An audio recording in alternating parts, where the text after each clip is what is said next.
ਪ੍ਰਾਕਥਨ। ਪਿਛਲੀ ਪੌੜੀ ਵਿੱਚ ਨਾਮ ਤੇ ਨਦਰ ਦਾ ਵਰਣਨ ਕੀਤਾ ਸੀ।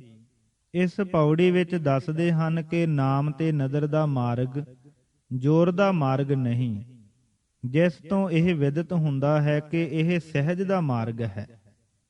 ਜੋਰ ਨਾਲ ਜੋ ਪ੍ਰਾਪਤੀ ਲੋੜੀਂਦੀ ਹੈ ਉਹ ਆਪਣੇ ਹੀ ਮਨੋਰਥ ਦੇ ਉਲਟ ਹੋ ਜਾਂਦੀ ਹੈ। ਕੁਛ ਇਸ ਤਰ੍ਹਾਂ ਕਿ ਜਿਸ ਤਰ੍ਹਾਂ ਜ਼ੋਰ ਲਾ ਲਾ ਕੇ ਸੌਣਾ ਚਾਹੀਏ ਤਾਂ ਸਗੋਂ ਨੀਂਦ ਨਹੀਂ ਆਉਂਦੀ, ਨੀਂਦ ਤਾਂ ਕਿਸੇ ਸਹਿਜ ਭਾਵ ਵਿੱਚ ਗਿਆ ਆਉਂਦੀ ਹੈ। ਇੱਕ ਜ਼ੋਰ ਹਉਂ ਦੇ ਆਸਰੇ ਹੁੰਦਾ ਹੈ। ਇਸ ਪੌੜੀ ਵਿੱਚ ਉਸ ਦੀ ਨਿਸਫਲਤਾ ਦੱਸੀ ਹੈ। ਇੱਕ ਜ਼ੋਰ ਆਤਮ ਬਲ ਨਾਮ ਦਾ ਹੈ। ਇਸ ਤਰ੍ਹਾਂ ਸੁਰਤ ਦੇ ਕੰਮ, ਸਿਮਰਨ, ਗਿਆਨ ਤੇ ਵਿਚਾਰ ਆਦਿ ਸਭੇ ਸਹਿਜ ਦੇ ਭਾਵ ਨਾਲ ਸਫਲ ਹੁੰਦੇ ਹਨ। ਜਿਸ ਤਰ੍ਹਾਂ ਸਹਿਜੇ ਨਾਮ ਧਿਆਈਐ ਗਿਆਨ ਪ੍ਰਗਟ ਹੋਏ। ਆਸਾ ਮਹੱਲਾ ਤੀਜਾ। ਚੌਥੇ ਪਦ ਮਹਿ ਸਹਿਜ ਹੈ ਗੁਰਮੁਖ ਪੱਲੇ ਪਾਏ। ਸ੍ਰੀ ਰਾਗ ਮਹੱਲਾ ਤੀਜਾ। ਜੋਤ ਨਿਰੰਤਰ ਜਾਣੀਐ ਨਾਨਕ ਸਹਿਜ ਸੁਭਾਏ। ਸ੍ਰੀ ਰਾਗ ਮਹੱਲਾ ਪਹਿਲਾ। ਸਹਿਜੇ ਅਦਿਸ਼ਟ ਪਛਾਣੀਐ ਨਿਰਭਉ ਜੋਤ ਨਿਰੰਕਾਰ। ਸ੍ਰੀ ਰਾਗ ਮਹੱਲਾ ਤੀਜਾ। ਸੋ ਜੋਰ ਨਾ ਕਹਿਣ ਤੋਂ ਮੁਰਾਦ ਸਹਿਜ ਮਾਰਗ ਦੀ ਹੈ। ਇਸ ਲਈ ਆਪ ਫਰਮਾਉਂਦੇ ਹਨ, ਆਖਣ ਜੋਰ ਚੁੱਪੈ ਨਹਿ ਜੋਰ। ਆਖਣ ਵਿੱਚ ਕਿ ਚੁੱਪ ਧਾਰਨ ਵਿੱਚ ਦੋਹਾਂ ਵਿੱਚ ਜੋਰ ਸਫਲ ਨਹੀਂ ਹੁੰਦਾ। ਜੋਰ ਨਾ ਮੰਗਣ ਦੇਣ ਨਾ ਜੋਰ। ਮੰਗਣੇ ਵਿੱਚ ਜੋਰ ਸਫਲ ਨਹੀਂ, ਦੇਣ ਵਿੱਚ ਜੋਰ ਸਫਲ ਨਹੀਂ। ਜੋਰ ਨਾ ਜੀਵਨ ਮਰਨ ਨਹਿ ਜੋਰ। ਪ੍ਰਤੱਖ ਦੇਖੋ ਭਾਈ, ਇਨਸਾਨ ਦੇ ਜਿਉਣ ਵਿੱਚ ਉਸ ਦਾ ਜੋਰ ਸਫਲ ਨਹੀਂ, ਮਰਨੇ ਵਿੱਚ ਜੋਰ ਸਫਲ ਨਹੀਂ। ਜੋਰ ਨਾ ਰਾਜ ਮਾਲ ਮਨ ਸੋਰ। ਐਸ਼ਵਰਜ ਤੇ ਮਾਲ ਧਨ ਦੀ ਪ੍ਰਾਪਤੀ ਵਿੱਚ ਜੋਰ ਸਫਲ ਨਹੀਂ, ਜਿਸ ਲਈ ਕਿ ਮਨ ਵਿੱਚ ਖਬਤ ਲੱਗਾ ਰਹਿੰਦਾ ਹੈ। ਜੋਰ ਨਾ ਸੁਰਤੀ ਗਿਆਨ ਵਿਚਾਰ। ਤਿਵੇਂ ਹੀ ਸਮਝ ਲਓ ਕਿ ਨਾਮ ਸਿਮਰਨ ਆਦਿ ਸੁਰਤ ਦੇ ਕੰਮਾਂ ਵਿੱਚ, ਗਿਆਨ ਤੇ ਵਿਚਾਰ ਆਦਿ ਵਿੱਚ ਵੀ ਜੋਰ ਸਫਲ ਨਹੀਂ। ਜੋਰ ਨਾ ਜੁਗਤੀ ਛੁਟੈ ਸੰਸਾਰ। ਅਤੇ ਜਿਸ ਜੁਗਤ ਨਾਲ ਸੰਸਾਰ ਸਾਥੋਂ ਛੁੱਟ ਸਕੇ ਉਸ ਵਿੱਚ ਵੀ ਜੋਰ ਸਫਲ ਨਹੀਂ। ਜਿਸ ਹੱਥ ਜੋਰ ਕਰ ਵੇਖੈ ਸੋਏ। ਜਿਸ ਦੇ ਖਿਆਲ ਵਿੱਚ ਉਸ ਦੇ ਆਪਣੇ ਹੱਥ ਵਿੱਚ ਐਸਾ ਜੋਰ ਹੈ, ਉਹ ਜੋਰ ਕਰਕੇ ਵੇਖ ਲਵੇ। ਨਾਨਕ ਉਤਮ ਨੀਚ ਨਾ ਕੋਇ। ਹੇ ਨਾਨਕ, ਸੱਚ ਤਾਂ ਇਹੋ ਹੈ ਕਿ ਜੋਰ ਨਾਲ ਉੱਤਮ ਕੇ ਨੀਚ ਕੋਈ ਨਹੀਂ ਕੁਛ ਬਣ ਸਕਦਾ। ਵਿਆਖਿਆ।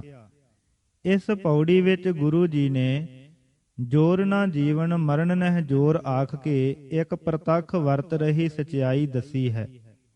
ਇਸ ਤੋਂ ਸਮਝ ਪਈ ਕਿ ਜਦ ਜੰਮਣ ਤੇ ਮਰਨ ਵਿੱਚ ਜੋਰ ਨਹੀਂ ਤਾਂ ਇਸ ਦੇ ਜੀਵਨ ਸੰਬੰਧੀ ਕਰਤੱਵ ਆਦਿ ਹੋਰ ਗੱਲਾਂ ਵਿੱਚ ਜੋ ਜੰਮਣ ਤੇ ਮਰਨ ਦੇ ਵਿਚਕਾਰ ਹਨ ਵੀ ਜੋਰ ਸਫਲ ਨਹੀਂ। ਇਹ ਅਰਥਾਂਤਰ ਨਿਆਸ ਅਲੰਕਾਰ ਦਾ ਤਰੀਕਾ ਵਰਤਿਆ ਹੈ। ਜਿਸ ਕਥਨ ਵਿੱਚ ਵਿਸ਼ੇਸ਼ ਕਥਨ ਨੂੰ ਸਾਮਾਨ ਕਥਨ ਨਾਲ ਤੇ ਸਾਮਾਨ ਕਥਨ ਨੂੰ ਵਿਸ਼ੇਸ਼ ਕਥਨ ਨਾਲ ਪੱਕਿਆ ਕੀਤਾ ਜਾਏ, ਉਹ ਅਰਥਾਂਤਰ ਨਿਆਸ ਅਲੰਕਾਰ ਕਹੀਦਾ ਹੈ। ਇੱਥੇ ਜੀਵਨ ਮਰਨ ਜੋਰ ਦੇ ਵਸ ਨਹੀਂ, ਸਾਮਾਨਯ ਅਰਥ ਸੋਤੇ ਸਿੱਧ ਹੈ। ਇਸ ਤੋਂ ਵਿਸ਼ੇਸ਼ ਅਰਥ ਇਹ ਸਮਰਥਨ ਕੀਤਾ ਗਿਆ ਹੈ ਕਿ ਜੀਵਨ ਦੇ ਹੋਰ ਕਾਰਜ, ਆਖਣ, ਚੁੱਪ, ਮੰਗਣ, ਦੇਣ, ਧਨ ਪ੍ਰਾਪਤੀ, ਊਚ ਨੀਚ ਹੋਣਾ ਆਦਿ ਵੀ ਜੋਰ ਦੇ ਵਸ ਨਹੀਂ ਹਨ। ਤਾਂ ਤੇ ਸੁਰਤ ਦੇ ਕਾਰਜ, ਗਿਆਨ ਆਦਿ ਵੀ ਜੋਰ ਨਾਲ ਸਫਲੇ ਨਹੀਂ, ਇਹ ਸਹਿਜ ਵਿੱਚ ਸਫਲਦੇ ਹਨ। ਦੇਖੋ, ਜੇ ਕੋਈ ਹੱਠ ਨਾਲ ਚੁੱਪ ਧਾਰੇ ਤਾਂ ਅੰਦਰ ਕਲਪਨਾ ਤੁਰੀ ਰਹਿੰਦੀ ਹੈ, ਚੁੱਪ ਨਹੀਂ ਵਰਤਦੀ। ਪਰ ਜੇ ਨਾਮ ਦੇ ਰਸਤੇ ਸਹਿਜ ਵਿੱਚ ਆ ਜਾਵੇ ਤਾਂ ਅੰਦਰ ਟਿਕਾਊ ਹੋ ਜਾਂਦਾ ਹੈ, ਬਾਹਰ ਬੋਲ ਚਾਲ ਵਿੱਚ ਸੰਜਮ ਆ ਜਾਂਦਾ ਹੈ। ਤਿਵੇਂ ਜ਼ੋਰ ਨਾਲ ਕੋਈ ਬੋਲੇ ਤਾਂ ਰਸ ਨਹੀਂ ਪੈਂਦਾ। ਜੇ ਜ਼ੋਰ ਨਾਲ ਕਥਾ ਵਿਖਿਆਨ ਕਰੇ ਕਿ ਕਵਿਤਾ ਕਹੇ ਤਾਂ ਰਸਹੀਣਤਾ ਫਲ ਹੁੰਦਾ ਹੈ।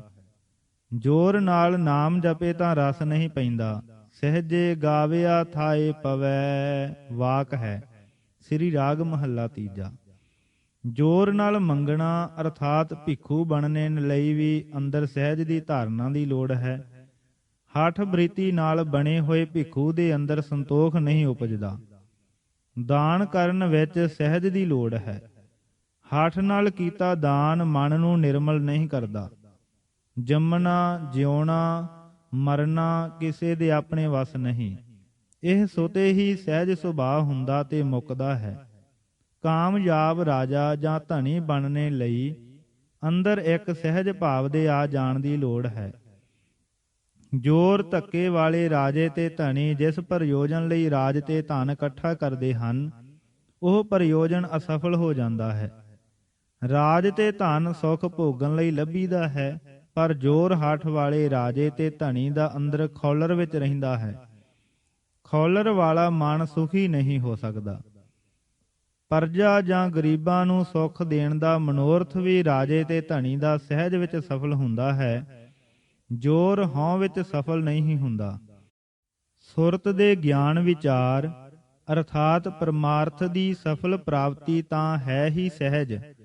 ਹਠ ਆਸਰੇ ਕੀਤੇ ਆਤਮਿਕ ਸਾਧਨ ਹਉ ਵਿੱਚ ਹੀ ਰੱਖਦੇ ਹਨ।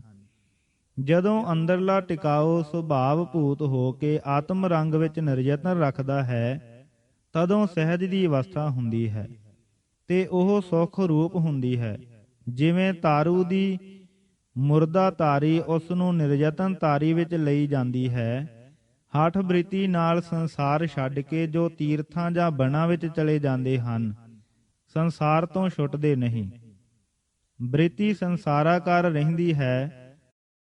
ਸੰਸਾਰਾਕਾਰ ਸੰਕਲਪ ਵਿਕਲਪ ਦਾ ਪ੍ਰਵਾਹ ਜਗਤ ਨਾਲ ਬੰਨੀ ਰੱਖਦਾ ਹੈ। ਇਸੀ ਤਰ੍ਹਾਂ ਹਠ ਨਾਲ ਉੱਤਮ ਬਣਿਆ ਅੰਤਰਲਾ ਉੱਤਮਤਾ ਵਿੱਚ ਵਟੀਜ ਨਹੀਂ ਜਾਂਦਾ।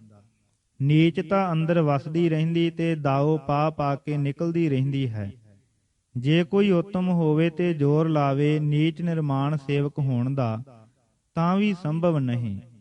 ਲੋਕ ਉਸ ਦੀ ਉੱਤਮਤਾ ਨੂੰ ਪਛਾਣ ਜਾਂਦੇ ਹਨ। ਸੋ ਗੁਰੂ ਜੀ ਉਪਦੇਸ਼ ਕਰਦੇ ਹਨ ਕਿ ਜੋ ਅਵਸਥਾ ਅਸੀਂ ਚਾਹੁੰਦੇ ਹਾਂ ਸਿੱਖ ਦੇ ਅੰਦਰ ਪੈਦਾ ਹੋਵੇ, ਉਹੀ ਸਹਿਜ ਦੀ ਹੈ। ਨਾਮ ਤੇ ਨਦਰ ਸਹਿਜ ਮਾਰਗ ਦੀਆਂ ਵਸਤਾਂ ਹਨ। ਕਵੀ ਸੰਤੋਖ ਸਿੰਘ ਜੀ ਇਸ ਪੌੜੀ ਵਿੱਚ ਜੀਵ ਦੀ ਪਵਿੱਤਰਤਾ ਦਾ ਭਾਵ ਲੈਂਦੇ ਹਨ ਅਤੇ ਪੰਡਤ ਲੇਖਕ ਇਸ ਪੌੜੀ ਨੂੰ ਇਉਂ ਲੈਂਦੇ ਹਨ ਕਿ ਆਖਣ ਚੁੱਪ ਮੰਗਣ ਦੇਣ ਜੀਵਨ ਮਰਨ ਰਾਜ ਮਾਲ ਗਿਆਨ ਵਿਚਾਰ ਤੇ ਜੁਗਤੀ ਨਾਲ ਗਿਆਨ ਰੂਪੀ ਬਲ ਪ੍ਰਾਪਤ ਨਹੀਂ ਹੁੰਦਾ। ਜਿਸ ਹੱਥ ਜੋਰ ਵਿੱਚ ਵਿਦਿਆ ਰੂਪੀ